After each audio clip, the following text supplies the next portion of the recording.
Assalamualaikum warahmatullahi wabarakatuh. Berikutnya kita membahas soal nomor 36. Kita baca dulu soalnya. Sebuah balok bermasa 10 kg bergerak dengan kecepatan tetap pada bidang miring. Jadi bidang miring ini kemiringannya adalah 37 derajat. Bila G sama dengan 10 meter per sekon kuadrat, besarnya koefisien gesek kinetik antara balok dan bidang miring adalah, nah, seperti biasa dimulai dengan menggambarkan. Tapi kita tulis dulu yang diketahui seperti biasanya.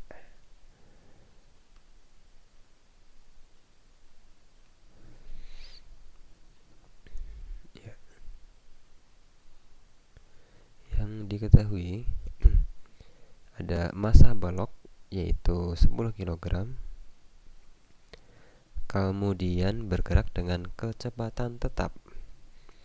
Kecepatan tetap ini berarti apa ini? Coba kalau kejadian kecepatan tetap diterjemahkan menjadi rumus atau menjadi persamaan matematika itu apa? Nah, ini perlu keterampilan untuk menerjemahkan kejadian ke dalam rumus matematika. Nah, itu yang menjadi prinsip dari fisika. Itu kan bisa menerjemahkan kejadian alam, fenomena alam menjadi rumus supaya bisa diperhitungkan akan jadi seperti apa. Nah, kecepatan tetap itu berarti tidak ada percepatan, tidak ada perubahan kecepatan. Perubahan kecepatan kan itu adalah A. Maka ketika tidak ada perubahan kecepatan atau kecepatan tetap, berarti A-nya itu tidak ada, berarti A-nya itu 0. Nah, ini yang menjadi keterangan menerjemahkan dari kecepatan tetap itu kalau dijadikan rumus A sama dengan 0, itu menunjukkan kecepatan tetap. Nah, kemudian yang lain ada G itu 10. Kemudian 37 derajat itu kita sebut sebagai theta.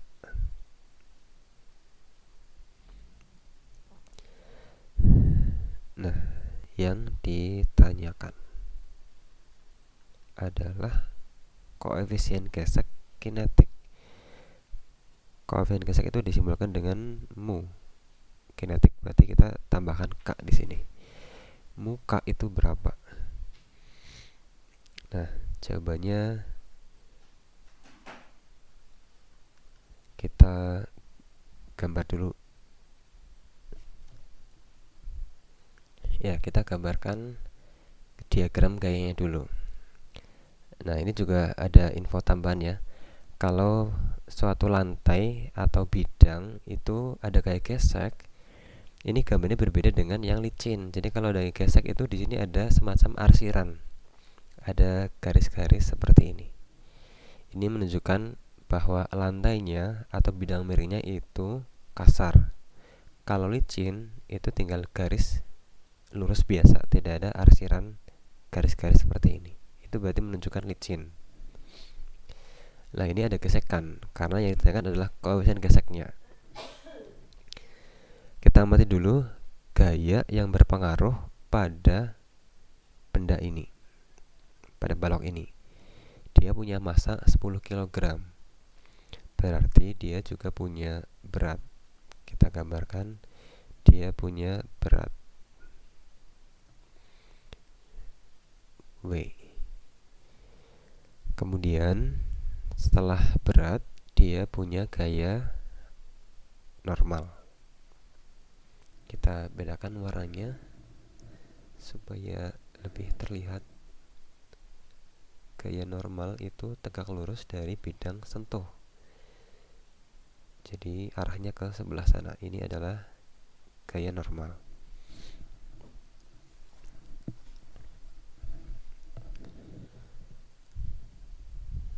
Kemudian ada gaya gesek.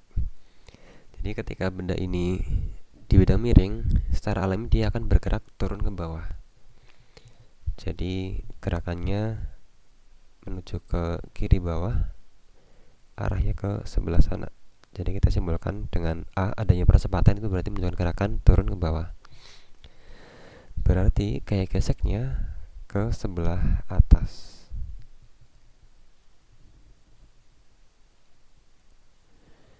Ini kita pakai warna hijau. Oh, kurang terlihat. Sudah diganti dulu warnanya.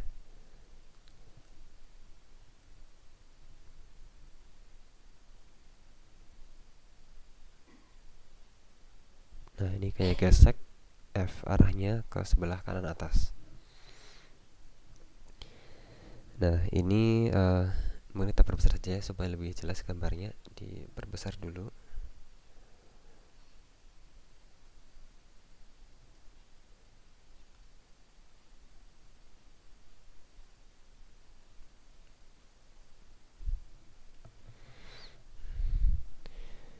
Nah, jadi seperti ini.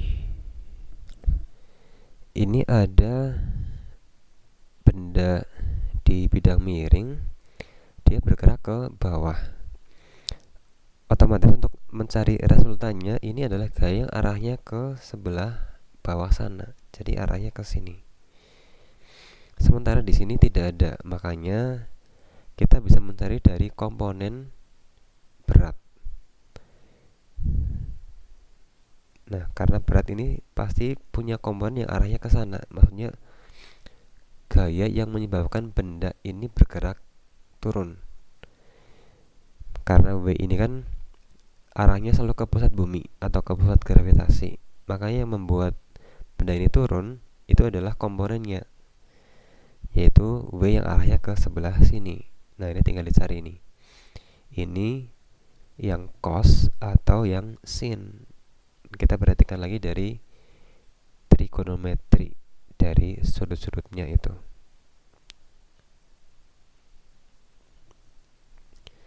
Nah, ini jadi ada komponen yang sebelah sini dan yang sebelah sini. Baik, ini menjadi segitiga. Kalau diingat, ini sisi atau sudut tetanya itu adalah sebelah sini. Ini sama dengan theta, atau ini juga sama dengan theta. Kenapa seperti itu? Nah, ini bisa dilihat ya. Theta ini adalah sisi yang di sini lancip. Nah, sementara kalau ini segitiga, di sini ini menjadi sisi lancip, ini juga yang lebih lancip. Nah, tetanya kan sudut yang paling lancip di antara sisi segitiga itu. Berarti kita lihat dari gambarnya, ini yang paling lancip adalah yang bawah. Berarti teta itu yang ini yang paling lancip, kelihatan sama. Gini, diulangi lagi. Kalau ini adalah segitiga, ini ada sudut yang sebelah sini, ini juga ada sudut. Nah, theta ini kan yang lebih lancip daripada yang pojok sini. Maka ini bisa dianalogikan sama, ini ada segitiga juga. Yang bawah ini yang lancip, yang atas ini yang kurang lancip. Maka yang bawah ini sama dengan theta. Begitu. Ini disamakan seperti segitiga. Nah, makanya theta ini menghubungkan antara ini sisi depannya theta, dan ini sisi miringnya segitiga, sisi miring dari theta. Berarti ini depan dan miring itu dihubungkan melalui sin. Depan dan miring itu sin. Jadi ini sin theta, W sin theta. Kalau sebelah sini sin, sebelah satunya otomatis menjadi cos. Ini selalu berpasangan. Kalau yang satu cos, satunya sin. Kalau sini sin, maka sebelah sini cos. Nah, tapi karena ini miringnya ke sana, maka ini merupakan W sin theta. Sebelah sini W cos theta. Nah, makanya di sini kita sudah bisa memperhatikan bahwa yang berpengaruh dalam gerakan dia turun itu ada W sin theta, kemudian gaya gesek yang menahannya itu sebesar F. Jadi ini yang mempengaruhi adalah F dengan W sin theta. Nah, sampai sini ini harus dipahami. Ketika sampai di sini belum paham, nanti berikutnya kemungkinan salah. Nah, ini dulu dipahami kenapa di sini W sin theta, kenapa di sini W cos theta. Kemudian dipahami juga ini gaya yang berpengaruh. Arahnya dia bergerak turun ke arah sana, maka gaya yang berpengaruh yang sejajar dengan itu. Berarti W sin theta dengan F. N dengan W cos theta atau W saja itu tidak langsung mempengaruhi. Lanjut nih. Kita mencari koefisien gesekan. Koefisien gesekan itu ada di unsur mana nih? Ada W sin theta, ada F. Nah, koefisien gesekan itu ada di unsurnya F itu loh. Yang F itu kan sama dengan mu kali N. Makanya mu itu nanti kita asalnya dari adanya F ini. Jadi kita mencari F dibagi N. Kita cari F-nya dulu berapa, dibagi gaya normal. Nanti kita akan menemukan koefisien gesek. Nah, kita lanjutkan.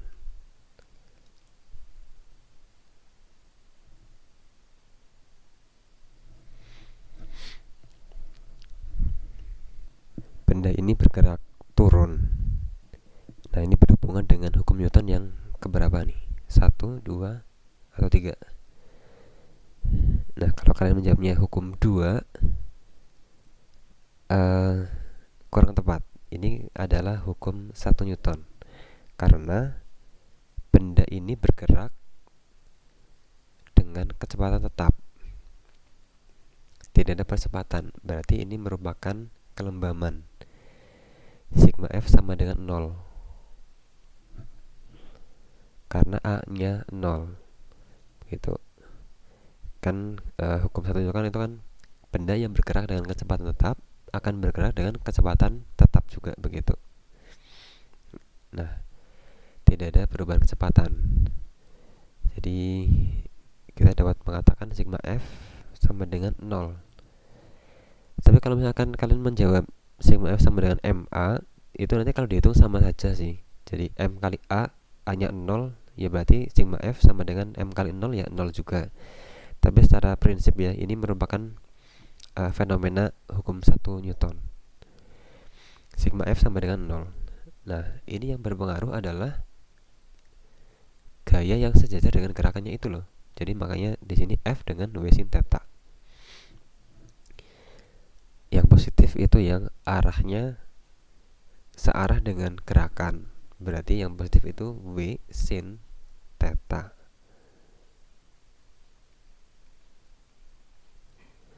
Dikurangi yang negatif berarti kayak gesek, itu sama dengan 0. Ini jadi bisa kita samakan W sama dengan F sama dengan W sin theta. W nya itu M kali G, kemudian sin theta-nya adalah 37 derajat. M nya 10 kg, G nya 10, kemudian sin 37. Nah, diingat-ingat ini sin, kalau 37 itu yang kecil sebelah sini, sininya adalah 53. Nah, kalau ini 53, ini 37, perbandingan segitiganya adalah ini 3, ini 4, ini 5. Maka sin 37 depannya 37 adalah 3, miringnya 5. Jadi di sini sin 37 3/5 atau 0,6. Kita selesaikan, ini 2. Makanya 2 kali 3 kali 10 sama dengan 6. 60 Newton. Kayak geseknya 60 Newton. Ya, ini sudah ketemu. Untuk mencari mu itu sudah ada F, ketemu 60 Newton. Tinggal kita mencari N. Nah, N carinya gimana? Nah, ini baru menggunakan gaya yang arahnya ke sini nih. N dengan W cos theta. N dengan W cos theta ini juga bisa dicari dengan sigma F sama dengan 0. Nah, ini kalau misalkan yang W sin theta dengan F ini kita sebutnya itu merupakan sumbu X, ini kita sebutnya sigma Fx ya. Kemudian yang N dengan W cos theta itu kita bedakan menjadi sigma Fy sama dengan 0. Ini yang N dengan W cos theta ini kan 0, maksudnya dia itu diam, tidak ada pergerakan dia naik ke arah sana atau turun ke arah W cos theta. Dia ini diam kalau menganggap ini sebagai sumbu Y. Dia tidak ada pergerakan yang arahnya naik searah sumbu N atau turun searah W cos theta. Jadi makanya dia di sini 0. Nah, sigma Fy sama dengan 0. Jadi dikurangi ya. W cos theta dikurangi N itu sama dengan 0. Jadi N sama dengan W cos theta. W nya sama dengan tadi MG itu jadi 10 kali 10, langsung saja kita tulis 100. Kemudian cos theta 37, 100 kali cos 37 itu adalah 4/5 sesuai dengan segitiga yang tadi. 5 ini dibagi 20, dibagi 5 jadi 20. 20 kali 4 80. Jadi N sudah ketemu 80. Nah, sudah ada semua F dengan N, langsung kita selesaikan. Maka untuk mencari muka itu sama dengan F dibagi N, F nya 60, N nya 80. Ini dibagi, sederhanakan, coret nolnya, 6 dibagi 23, 8 dibagi 24, jadi ini 3/4.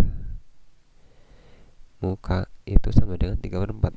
3/4 itu kalau dibuat desimal berarti menjadi 0,75. Jadi jawabannya adalah yang E. Ya, yang E.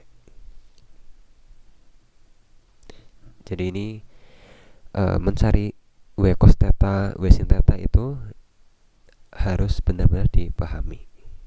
Karena ini diperlukan untuk mencari F, N, dan nanti di soal-soal yang lain akan ada banyak yang membutuhkan trigonometri itu, sin, cos, theta, begitu. Ya, begitu saja. Kalau ada yang masih perlu ditanyakan, boleh komentar atau langsung tanya dari WA atau Telegram. Begitu. Terima kasih.